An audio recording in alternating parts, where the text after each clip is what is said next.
Let it be a Nick and Jane, and let it be a Mr. Smith, a banker of Nick and Jane. They both keep their money in his bank.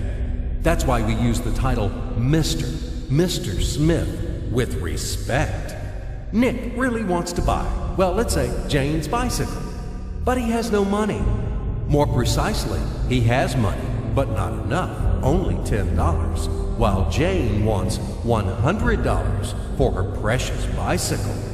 That's a problem. What should Nick do? Well, this bicycle is so desirable. He gives Jane his $10 as a deposit and asks plaintively not to sell the bike to anyone. He says that he will bring the rest of the money soon. At the same time, he runs to his bank, to the respected Mr. Smith, to get a loan for the missing $90. As ill luck, Mr. Smith has no money at this moment, but he knows perfectly about $10, which Nick gave to Jane. And where will Jane bring his money to? That's right. She will put these $10 in her lovely bank to the same Mr. Smith. Therefore, Mr. Smith asks Nick to come back tomorrow in the hope that tomorrow he will get these $10. And everything happens this way. The next day, Jane brings $10 to the bank. The bank provides Nick these $10 on credit. Nick immediately gives them to Jane. She again puts them in a bank. The bank again provides Nick these $10 on credit, etc. As long as Nick the fool will gather enough money for the bicycle. Don't you get confused yet?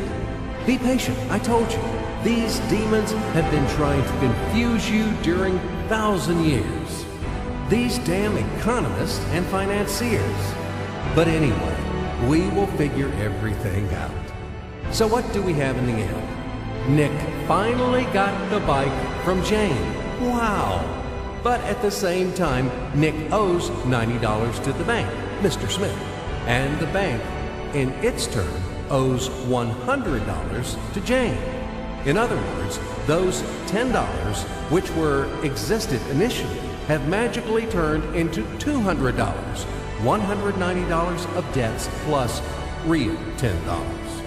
But these $10 would also turn into $1,000, even in $1 million or $1 billion, if Nick would make a more expensive purchase.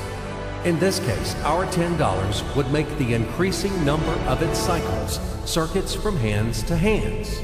That's it. So, what happens in today's world? SOS! It appears that banks also make money out of thin air and multiply them. Not only Fed can produce money, but banks either. In short, everybody can do this, except you and me. We are not in the business at this celebration of life. I would like to print or draw some money as well.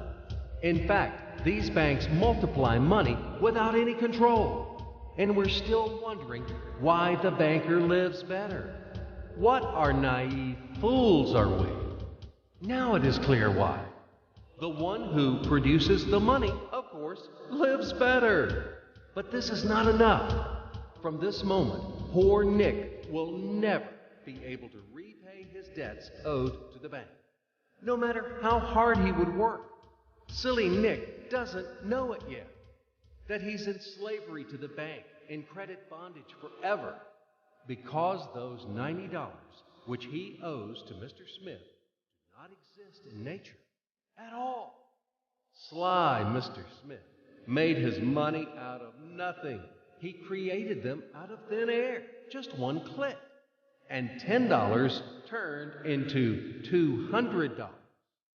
Yes, but you can object